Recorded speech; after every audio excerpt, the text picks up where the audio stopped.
자, 보궐선거 얘기로 좀 넘어갈 텐데요. 총선 전초전으로 평가되는 서울 강서구청장 보궐선거인데 내일입니다. 여야 지도부는 막판까지 총력전을 펼치는 모습이었는데요. 각 당 목소리 직접 듣고 오시죠. 김태호가 되면 집권당에서 팍팍 밀어드릴 겁니다, 여러분. 그래서 힘있는 구청장이 돼야 됩니다. 아니 말로 아무리 해봐야 여당이 아니면 뭐 힘있게 일이 해결이 되겠습니까? 지금 강세 국회의원 3명 또 여러분 묻지마 투표해서 다 뽑아놨는데 강수가 왜 이렇게 낙후됐습니까, 여러분? 오만과 독선, 무능과 무책임에 빠져있는 윤석열 정부에게 제대로 일 좀 해봐라 라는 경고 메시지 보내주기 위한 건 맞죠? 여전히 윤석열 정부는 자기들의 정치를 검찰에 의존하는 정치하고 있습니다. 이거 이제 반드시 끝장내야 됩니다. 검찰 정치 그만두고 제대로 대화와 협치의 정치 해보라는 국민들의 경고입니다. 네. 자, 지금 여당은 지역발전론, 야당은 정권심판론, 계속해서 여론에 이렇게 호소하고 있는 상황인데요. 사전투표율이 22.64%, 상당히 높았거든요. 이거 어떻게 해석하고 계십니까? 각 당이 지금 아전인수로 보고 있죠. 그러니까 서로 유리하다 이렇게 얘기를. 근데 저도 하시더라고요. 여러 번 재보궐도 보고 뭐 하여튼 본선거도 봤습니다만은 각 당이 다 아전인수합니다. 유리하게. 네. 그래서 이건 사실은 사전투표 높은 것도 뚜껑을 열어봐야 됩니다. 뚜껑을 열어봐야 된다. 근데 이제 정확하게는 뚜껑을 열어봐야 되는데 예. 지금 아무래도 민주당이 현직 국회의원들이 여기가 지역구가 3개인데 3분이나 있고 이러기 때문에 민주당이 총력을 기울인 것은 맞죠. 네. 그 현직 프리미엄도 있고 그래서요. 아무래도 민주당 유권자, 친민주당 성향의 유권자들이 많이 나온 것은 분명해 보입니다. 예. 어떻게 보셨어요?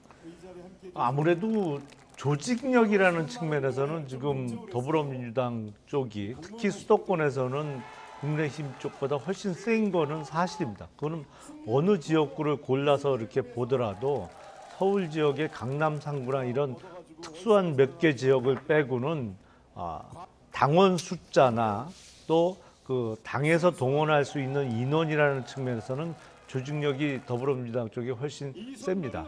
그러다 보니까 뭐 온갖 정말 영끌했다는 말이 나오던데 그래서 사전투표장에 되도록 많은 유권자들이 나오시도록 유도를 했을 거고 지금 국민의힘도 총력을 다해서 하고 있습니다만 이 국민의힘이 주장하는 보수 결집이 이루어져서 사전투표율이 이렇게 높게 나왔다는 것은 보수 결집이 될 만한 특별한 계기는 보이지 않아요. 그러니까 이게 어떠한 계기가 있어야 결집이 이루어졌을 텐데 그러한 뚜렷한 그 어떤 이벤트나 어떤 사건이 벌어졌다고는 보이지 않기 때문에 네. 그래서 뭐 내일 저녁 8시에 투표가 끝난 이후에 개표가 시작돼봐야 알겠습니다만 전통적으로 사전투표 결과에서는 국민의힘이 좀 열세인 경우가 대부분이었거든요. 예. 그래서 아전 인수로 해석하지는 않으셨습니다. 김용남 전 그래서 의원께서는. 내일 네. 본 투표일에 얼마나 또 사전 투표에 비해서 많은 투표가 이루어지는지를 네. 또 봐야겠죠. 그렇죠. 본 투표율이 뭐 사전 투표가 높다고 반드시 높으란 보장도 없고. 그렇죠. 요거는 끝까지 이제 두 분 말씀하신 대로 뚜껑을 열어봐야 결과를 알 수 있는데 이재명 대표가 어제 퇴원 후 처음으로 이제 강서에 가서 지원을 하지 않았습니까? 판세에 어느 정도 영향이 있을 거라고 보십니까? 조금 영향이 있겠죠. 조금 있습니까? 네. 예. 아니 어저께는 그게 지난번에 대선 때 강서 지역에 가서 했던 그 지역이에요. 장소 자체가 네. 대선을 연상시키는 그런 세팅이에요. 그리고 지금 원래 한 번 오려고 그러다가 건강을 이유로 취소하고 어저께 나온 거거든요. 그런 여러 가지 세팅이 이재명 후보의 포커스가 맞춰진 그런 유세였습니다. 네. 그래서 어저께 강서의 그 민주당 후보를 지원하기 위한 그 멘트도 물론 중요했겠습니다만은 예. 그 멘트보다는 영장 기각 이후에 당내에 던지는 메시지가 무엇이 일성으로 나올 것인가에 대해서 예. 굉장히 주목을 했고 어저께 의미 있는 얘기가 나왔죠. 네. 작은 차이는 극복해 나가야 된다는 그런 멘트가 나와서 일단 이재명 대표의 입으로 차이를 강조하지는 않지만 그렇다고 해서 그냥 넘어가지도 않겠다라는 얘기를 예. 한 거죠. 그래서 오늘 그 발언에 대해서 정말 여러 가지 해석이 네, 어저께 그 말은 굉장히 의미가 큰 걸로 지금 여의도에서는 특히 정치에 관심을 갖는 사람들은 네. 그 말의 의미가 과연 무엇이냐, 앞으로 어떻게 그 말이 실행이 될 것이냐에 대해서 매우 여러 가지 다양한 해석을 하고 있습니다. 네. 진기훈 후보의 어떤 유세를 돕는 차 같지만 이재명 대표가 앞으로 당을 어떻게 운영할 것인가, 어떻게 통합할 것인가, 자, 이 부분에 대한 발언이 주목을 더 받았다, 이런 말씀까지 좀 덧붙여 주셨고요. 자, 이번 선거는 여야 지도부가 뭐 총출동하면서 총력을 기울였죠. 그런 만큼 선거 결과에 따른 파장이 상당할 거란 전망이 나오는데요. 이준석 전 대표는 이렇게 분석했습니다. 발언 듣고 오시죠.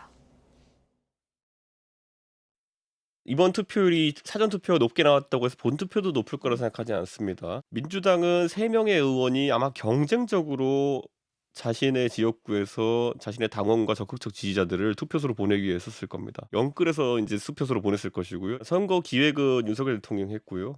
그다음에 선거의 지휘는 김기현 대표가 했어야 되는 건데 저는 이번에는 많은 평론가들이 얘기하는 것처럼 설계부터가 잘못된 선거다. 만약 민주당이 지게 된다면 내일 네. 민주당에서는 어떤 일이 벌어질까요? 그럼 이재명 대표 정계은퇴 해야죠. 이런 상황을 지면은. 이런 이거 지면 정계은퇴 해야죠. 이재명 얘기밖에 안 했는데 이걸로 진다 그러면 진짜 말도 안 되는 상황이죠. 네. 뭐 여야 막론하고 여러 가지 분석을 내놨는데요. 일단 여당의 선거 이 전략 설계부터가 잘못된 선거다, 이런 지적인데요. 뭐 어느 정도 동의하십니까? 그 선거 과정에서의 과오는 조금 있었죠. 그러니까 네. 어떤 거를 들 수 있냐면 이게 강서구 보궐선거가 확정된 이후에 김태우 후보에 대한 사면복권이 이루어졌단 말이죠. 사면복권의 취지에 비춰보면 2021년에 서울과 부산시장 보궐선거의 경우에는 사실상 성추행으로 인해서 보궐선거가 생긴 거 아니겠습니까? 근데 당시 더불어민주당은 후보를 다 냈어요. 근데 사면복권이 됐다는 의미는 국민의힘이 후보를 아예 못 낼 정도의 파렴치한 범죄로 인해서 생긴 보궐선거는 아니라는 의미가 될 수밖에 없는데, 사면복권 이후에도 당 지도부에서는 이번 보궐선거에 후보를 안 내겠다는 취지의 그 발언이 계속 나왔단 말이죠. 네. 그러다가 이제 막바지에 와서 말이 바뀌면서 후보를 내게 됐는데, 이 과정을 보면 좀 엇박자가 났던 것이 아닌가라는 아쉬움이 분명히 있습니다. 이게 후보를 내는 그 명분도 만들어 가야 되고, 또 후보가 선택되는 과정에 있어서도 보다 많은 사람들이 당내 경선에 참여할 수 있도록 분위기를 만들었어야 되는데 그런 면에서는 전혀 그렇지 못됐다는 것이죠. 예. 그래서 아쉬움은 분명히 있습니다만 애초에 설계부터 잘못됐다? 그건 뭐 보는 시각에 따라서 좀 표현이 달리 나올 수 있는 문제 아닌가 싶습니다. 네. 과정에 좀 아쉬움이 있었다라는 말씀 해주셨는데요. 이번 재보궐선거는 사실 어떻게 보면 정말 강서구에 국한되는 선거로 끝날 수 있었을 거예요. 근데 이게 이렇게 업그레이드가 돼가지고 전국적 그 관심을 끈 건 역시 윤석열 대통령 덕택이 아닌가 싶어요. 윤심으로 사면복권이 되고 윤심으로 또 공천이 된 김태우 후보가 나서면서 이렇게 만들어진 거고요. 민주당 공천도 김태우 맞춤형 공천이 된 거 아니겠습니까? 그렇게 돼서 김태우하고 상반되는 관계에 있는 그런 후보를 지금 낸 거 아니겠어요? 그렇기 때문에 이준석 전 대표가 얘기하는 윤석열 기획의 보궐선거였다 하는 얘기는 전적으로 저는 동의합니다. 동감이에요. 그래서 판이 커졌다. 네, 이래서 판이 커졌고 지금 아마 이건 이 지역의 특성상 민주당에 절대적으로 유리한 선거입니다. 그래서 내일 뭐 이 시간쯤엔 윤곽이 드러날 텐데 민주당이 좀 많이 이겨야 됩니다. 민주당이 진다는 것은 생각하기가 매우 어려운 선거이기 때문에 예. 뭐 이기는 것도 이기는 거지만 많이 이겨야 돼요. 가급적이면 두 자릿수 정도로 이겨야 됩니다. 네. 그런데 만약에 조금 이긴다. 그러면은 민주당한테 좀 타격이 있는 거죠. 네. 그러니까 일단 그런 점에서 봤을 때는 이번에 여러 가지로 이 윤석열 기획의 강서구 선거는 좀 여러 가지 면에서 매우 부자연스러운 전국 규모의 선거가 된 겁니다. 예. 조금 전에 이준석 전 대표가 이재명 대표는 진다면 정계 은퇴해야 된다 이 얘기하지 않았습니까? 이거는 앞서 이제 두 분이 말씀해주신 과정상의 어떤 좀 매끄럽지 않은 여당의 선거 전략 플러스 강서가 원래 민주당에 유리한 지역 이것도 좀 깔려 있는 것 같아요. 지금 얼마나 벌리느냐가 중요하다는 말씀해 주셨는데요. 강서구가 더불어민주당이 우세한 지역이라는 것은 부인하기 어렵습니다만 사실 또 보면 역대 선거상 보궐선거는 국민의힘 쪽이 강한 경우가 많았습니다. 그러니까 강서구가 반드시 국민의힘이 이번에 불리한 보궐선거를 치르고 있다 이렇게 단정하기도 어려워요. 예. 왜냐하면 보궐선거는 국민의힘이 경합지역에서 이긴 경우가 더 많았거든요. 그래서 반드시 질선거다 이렇게 단정하기는 어려운데 이준석 전 대표가 만약에 민주당이 지면 이재명 대표는 정계 은퇴해야 된다고 얘기한 건 역설적이게도 그러면 국민의힘이 질 경우 국민의힘이 또 큰 표차로 질 경우에 어떻게 해야 될 거냐 예. 그런 것을 좀 복선에 깔아놓은 이야기가 아닌가 싶어요. 어떤 복선이 깔려 있다고 그러니까 뭐 그거는 보십니까? 예. 정계 은퇴를 할 정도면 네.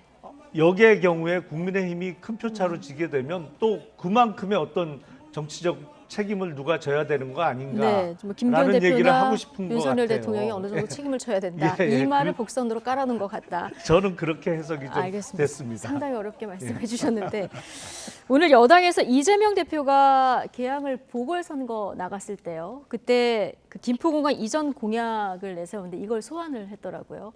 진계훈 후보가 김포공항 주변에 고도 제한 완화 공약을 내놨는데 이게 이재명 대표가 개항을 선거 때 내놓은 김포공항 이전 공약하고는 조금 상충된다, 모순된다 이런 지적인 것 같은데요.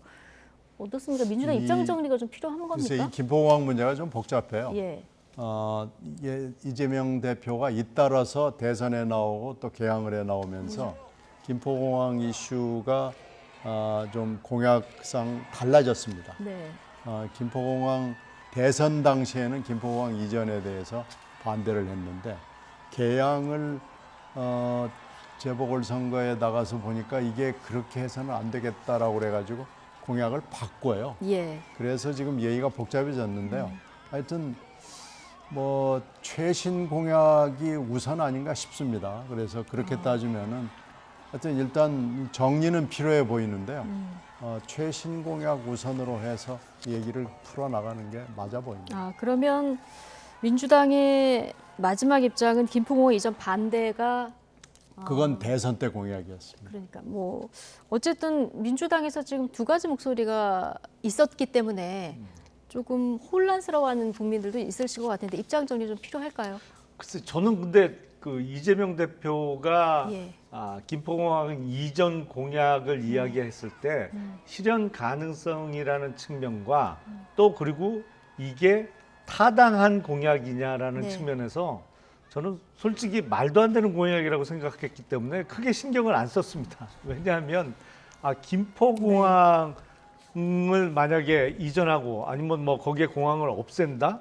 글쎄요. 앞으로 보면 공항에 대한 수요가 더 늘어나면 늘어났지 줄어들 것 같지는 않거든요. 그래서 이거는 뭐 어떤 그 적절성에 대한 심각한 검토 없이 나온 공약이라고 생각해서 크게 신경도 안 썼는데 별로 입장 정리할 필요 없습니까? 예, 저는 뭐 실현 가능성 거의 제로에 가까운 그냥 빌공짜 공약 아니었나 싶습니다. 예, 이거는. 알겠습니다. 오늘 여당에서 그 김포공항 이전 공약 입장을 밝혀라 이런 얘기가 나와서 한번 여쭤봤습니다.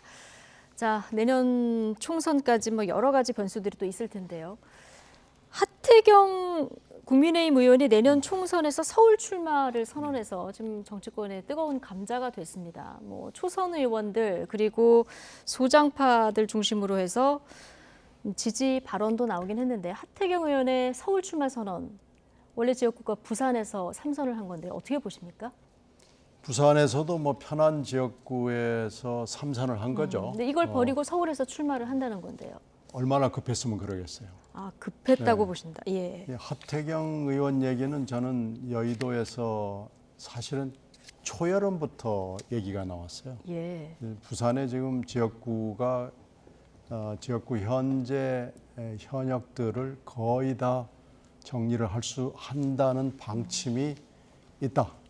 지금 부산에서 민주당은 뭐 거의 지금 현재 발을 붙이기가 매우 어려운 상황이었고 지난번에 성적이 매우 좋지 않았습니다. 그런데 국민의힘 쪽에서는 하여튼 정리를 하겠다라는 네. 얘기가 늦은 봄, 초여름부터 나오기 시작했고 그때 1번 순서로 나온 분이 몇 분인데 그중에 하나가 하태경 의원이었고요. 하태경 의원이 아마 버틸 만큼 버텼을 거예요. 근데 이제 더 이상 버티기가 어려워서 서울로 나오겠다는 얘기는 이제 여름부터 나오기 시작했고 예. 서울에 어디냐 하는 얘기도 뭐 몇 군데가 후보로 왔다 갔다 하다가 최근에 이제 한 군데가 지목이 된 거죠. 네. 하태경 의원은 이제 부산에서 발을 붙이기는 매우 어려운 상황이 됐고요. 그 아마 부산에서는 굉장히 많은 분들이 안전한 지역구로 가겠다고 지금 얘기를 하는 분들이 많이 생겨나가지고 네. 더 이상 부산에서 생존에 남기는 어렵다고 예. 봅니다. 상황에 떠밀린 선택이다 이렇게 보신 건데 하태경 의원은 내가 해운대에서 3선까지만 하는 것은 오랜 소신이다 또 이렇게 밝히기도 했습니다. 그런데 홍준표 대구시장이 좀 말씀하신 것과 비슷한 취지의 어떤 발언을 해서 지금 당내에서 설전도 좀 있었는데 저희가 그래픽으로 좀 정리를 해봤거든요. 한번 보실까요? 자, 이거는 선당후사라기보다는 제 살 길 찾는 것이다. 자, 이렇게 홍준표 대구시장이 얘기를 하니까요. 천하람 순천갑 당협위원장이 좋은 사례가 나왔는데 왜 깎아내릴 생각만 하냐. 수도권에 도전할 엄두도 못 내다가 결국 영남에 무소속으로 출마하는 것보다 100배는 낫지 않느냐 이런 얘기도 덧붙였는데 이거는 뭐 홍준표 대구시장 겨냥한 발언 같고요. 그렇죠. 예. 그러니까 홍준표 대구시장이 깜도 안 되는 자들이 또 이렇게 반박을 했거든요. 어떻게 평가하십니까? 저는 하태경 의원의 그 서울 출마 선언은 상당히 그 훌륭한 결단이라고 네. 생각을 합니다. 뭐 밀려서 했던 아니면 자의로 했던 그거는 중요하지 않은 것 같고요. 왜냐하면 지금 총선이 6개월 이상 남았어요. 네. 그리고 정작 공천의 방식이나 내용을 결정할 그 공천관리위원회 같은 게 아예 구성도 안 되어 있습니다. 정말 자기가 미련을 갖고 버텼다면 네. 그리고 밀리고 밀려서 할 수 없이 서울 출마를 선언하게 됐다면 지금보다 훨씬 늦은 시기까지 버티다가 어떻게든 기존의 자기 부산 해운대 지역구를 사수하려는 노력을 하다가 떠밀려서 나오게 됐겠죠. 하지만 시간적 여유가 꽤 있고 누가 공천을 결정할지도 안 정해져 있는 상황에서 선도적으로 지금 서울 출마 선언을 했거든요. 이걸 굳이 깎아내릴 필요는 전혀 없다고 저는 생각을 해요. 예. 근데 아마도 홍준표 대구시장께서 저렇게 뭐 자기 살 길 찾은 것이다라고 표명하신 거는 두 분 간에 어떤 사적 감정이 개입된 발언 아닌가 사감이다. 싶고요. 예. 좀 저렇게 깎아내릴 일은 전혀 아니라고 저는 생각을 합니다. 알겠습니다. 어쨌든 하태경 의원이 중진들의 험지론 출마 이걸 포문을 열었고 국민의힘이 됐든 민주당이 됐든 자, 이 제2의 하태경, 제3의 하태경이 나올지 이건 조금 지켜봐야 될 것 같습니다. 자, 하태경 의원이 서울 출마를 선언했고요. 그럼 서울 어디에 나올까? 이 부분도 관심인데요.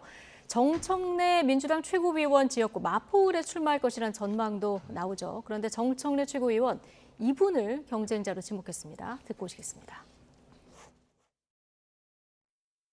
언론 분석이라 마포을에서 나올 거다. 조건님 지역구에. 아, 왜 나만 갖고 그래? 아니, 한동훈 장관도 온다고 네. 오늘 만에 하더니 네. 아무 소식도 없고 제가 무슨 안동역입니까? 안 오는 건지 못 오는 건지 서울에 출마한다면 어디로 갈까? 안타까운 내 마음만 놓고 녹습니다. 근데 아. 저는 하태경 의원은 좀 약체라고 생각하고 그래도 약체다. 여당 대선 주자 1위인 한동훈 정도가 와야 제 의욕이 불타지 않겠습니까? 한동훈 들어와라. 오려면 한동훈이 와라 이거죠. 하태경 의원 약하다. 오려면 마포울에 한동훈이 와라. 자, 이렇게 얘기했는데요. 글쎄요, 뭐 한동훈 출마 이건 아직 뭐 결정이 안 됐을 거요. 예. 지금 현재 아까 하던 얘기를 조금만 더 붙이면은 부산 지역에 하태경 의원보다 훨씬 오래된 선수가 높은 분들도 아마 보따리를 지금 다 쌌다는 얘기가 많이 들려오고 있고요. 굉장히 센 사람도 부산에서 지금 나가네 마네 뭐 나올 수 있네 없네 지금 이러는 상황이기 때문에 예. 지금 당을 빼줘야 되는 상황이라는 네, 부산만 거죠. 예. 그런 게 아니고 지금 영남 지역 전체가 이런 보이는 손에 의해서 뭔가 지금 교통 정리가 시작됐다는 신호로 봐야 될 거고요. 그렇게 따지면 한동훈 출마 여부 문제는 마지막 순간에 결국은 한동훈 장관 본인도 본인이지만 대통령이 관여해서 결정을 할 문제이기 때문에 네. 아직은 무슨 뭐 마포로 나오네, 종로로 나오네, 어쩌고 저쩌고 하는 얘기가 전부 구름 잡는 얘기가 아닌가 싶고요. 일단은 부산을 비롯한 영남 지역부터 교통 정리가 보이는 손에 의해서 시작됐다. 이게 중요한 메시지라고 저는 봅니다. 영남부터 지금 교통 정리가 시작됐다 계속 얘기하고 계신데 실제 뭐 좀 들은 얘기 있으십니까? 글쎄요, 뭐 저는 뭐 그거와 관련해서 들은 얘기는 예. 없고 항상 총선 때 보면 소위 물갈이론 아니면 영남 중진들의 기득권 포기 주장들이 항상 있었죠. 네. 그래서 그런 시도가 있었고 그게 아주 좋은 성과로 나타난 적은 전 기억에 별로 없습니다만 하여튼 시도는 항상 있었습니다. 근데 네. 이번에 하태경 의원이 선도적으로 좀 선언을 함으로 인해서 보다 많은 영남의 중진 의원들이 그 뒤를 따라갈 가능성이 있지 않을까 싶고요. 저는 네. 정청래 의원의 저 발언은 오히려 하태경 의원이 더 껄끄러운 상대라는 반증 아닌가 싶어요. 하태경 의원이 더 껄끄럽다. 예. 왜냐하면 마포을에서의 득표력을 따질 때 예. 한동훈 장관은 지금 어떤 정치력 내지는 득표력은 전혀 검증된 바가 없죠. 그리고 반면에 하태경 의원은 이미 삼선 의원을 지냈고 거기에 덧붙여서 이 젊은 층에서 인기가 많아요. 예. 왜냐하면 그 온라인 게임과 관련해서 젊은 층들이 제기했던 문제를 하태경 의원이 풀어준 바가 있기 때문에 그와 관련해서 수도권 어느 지역에서도 어느 누구보다도 높은 득표력을 보여줄 수가 있거든요. 예. 그래서 정청래 의원의 저 말은 거꾸로 하태경 의원은 오지 말고 한동훈 장관이 자기 지역구로 오기를 바라는 오히려 그게 본인의 선거를 위해서 더 유리하다고 생각하는 거 아닌가 싶기도 합니다. 예. 한동훈 장관의 총선 출마 가능성은 이제 대통령의 마음에 달려 있을 것이다라는 얘기를 해주셨거든요. 어떻게 전망하십니까? 그래서 저는 정치 상황을 좀 봐야 되지 않을까요? 그러니까 장관의 경우에는 예. 총선일로부터 90일 이전에는 사퇴를 해야 되죠. 예. 그러니까 1월 9일. 1월 10일 전후로까지는 사퇴를 해야 될 텐데 연말 연초에 정치 상황을 좀 봐야 되지 않을까 싶어요. 그리고 지금 내각에 들어가 있는 장관들 중에 내년 총선에 출마할 사람들이 과연 몇 명이나 되느냐. 지금 예상해 보면 뭐 박진 외교부 장관 예. 출마 가능성이 높아 보이고요. 또 가장 중요한 게 원희룡 국토부 장관이 내년 총선에 출마할 거냐 말 거냐. 네. 그것도 한동훈 장관의 출마 여부와 좀 연계되어 있지 않을까 여러 싶어요. 가지 변수가 내각을 지킬 사람도 필요한 그렇죠. 그런 취지입니까? 그래서 예. 그거는 뭐 연말까지는 가봐야 될 것 같습니다. 알겠습니다. 한동훈 장관 얘기가 나왔으니까요. 휴일에 이제 예술의 전당에 갔는데 이 목격담이 그 온라인 커뮤니티에 올라오면서 좀 꽤 화제가 됐습니다. 민주당에서 그 정치인으로밖에 볼 수 없다. 모자 쓰고 조용히 갔어야 했다. 이 뭐 강남이나 서초 쪽도 염두에 두고 있는 거 아니냐 이런 얘기가 나왔는데요. 예. 글쎄요. 뭐 오페라 보러 갈 수 있죠. 근데 지금 거의 뭐 아이돌 같은 그런 네. 분위기를 내고 있어요. 근데 이제 저거 뭐 사람들이 올리는 것을 막을 수는 없는 거고요. 한동훈 어떤 현상이 있다 그러면은 그 민주당의 책임이 없다고는 또 볼 수 없기 때문에요. 저는 그냥 별로 반응을 보이지 않았으면 좋겠습니다. 그래서 이 한동훈 얘기만 나오면 괜히 여러 군데서 이렇게 반응을 보이는 것이 오히려 조금 이상한 거 아닌가 생각이 되고요. 일반인들의 반응에까지 정치권이 반응을 보일 필요가 있을까 하는 생각이 듭니다. 예. 어떻게 보셨습니까? 연휴에 이제 개인 일정으로 공연을 보러 간 건데요. 뭐 민주당의 반응, 뭐 전체 반응이라고는 할 수 없습니다만 이런 반응들이 좀 나왔는데요. 그 한동훈 장관을 그 어떤 정무직 공무원으로서가 아니고 정치권의 어떤 출마 예상자로서 한껏 키워준 것은 더불어민주당의 현역 의원들이죠. 네. 사실은 대정부 질문이라든지 상임위에서의 어떤 질문과 답변 과정에서 한동훈 장관을 정치적으로 많은 국민들에게 각인시켜주면서 오히려 민주당이 그 의도했던 거와는 완전히 역효과를 많이 내줬는데 저는 일종의 셀럽처럼 이렇게 보이는 장면이잖아요. 예. 저거에 대해서 굳이 그 논평을 하고 어떤 비판을 하는 것 자체가 왜 그 쉬운 말로 그런 말이 있잖아요. 부러우면 지는 겁니다. 표현은 달랐지만 두 분의 말씀이 좀 맞는 것 같습니다. 민주당에서 오히려 반응을 안 했으면 좋았을 것이다. 이런 얘기를 해주셔서요. 알겠습니다. 총선 얘기하다 한동훈 장관 얘기까지 왔는데요. 자, 총선 민심의 바로미터 강서구청장 보궐선거 내일 개표 상황을 저희 뉴스나이트에서 좀 전해드릴 예정이니까요. 내일도 함께 해주시기 바라겠습니다. 지금까지 김용남, 신경민, 전직위원 두 분과 함께했습니다. 고맙습니다. 네, 감사합니다.